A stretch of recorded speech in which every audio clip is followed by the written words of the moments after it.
સુરતના સરથાણામાં બાઇક સવારને લૂંટી લૂંટારુઓ 20,000 લૂંટી નાસી ગયાનો બનાવ સામે આવ્યો હતો। હાલ પોલીસે લૂંટારુઓને ઝડપી પાડવા ચક્રો ગતિમાન કર્યા છે। સુરત હવે ચોર લૂંટારોના હવાલે હોય તેમ ચોરી અને લૂંટની ઘટના બનતા શહેરની પ્રજામાં ભયનું વાતાવરણ જોવા મળ્યું છે। એક તરફ પોલીસ પેટ્રોલિંગના દાવા કરે છે તો બીજી તરફ ચોર ઇસમો પોલીસ કામગીરીના લીરે લીરા ઉડાવી લૂંટ ચલાવતા હોવાનો કિસ્સો પ્રકાશમાં આવ્યો છે। ત્યારે સરથાણામાં વહેલી સવારે રમકડાના વેપારીને માર મારી લૂંટી લેવા હોવાની ફરિયાદ પોલીસ ચોપડે નોંધાવા પામી છે। જેમાં રસ્તા પર 500ની 2 નોટ ફેંકી ગયા બાદ વેપારીને ભૂલવી લૂંટ ચલાવવામાં આવી હતી।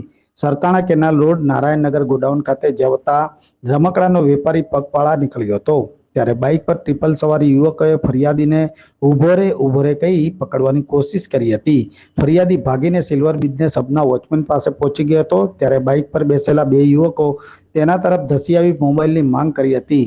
ત્યારબાદ કિસ્સા ચેક કરી ઢીક મુક્તિનો માર મારી રોકડા રૂપિયા 20,000 લૂંટી નાસી ગયા હતા। જ્યારે લૂંટની સમગ્ર ઘટના સીસીટીવીમાં પણ કેદ થવા પામી હતી, જેમાં પોલીસે 3 ઇસમોની ધરપકડ કરી હોવાની વિગતો જાણવા મળી હતી।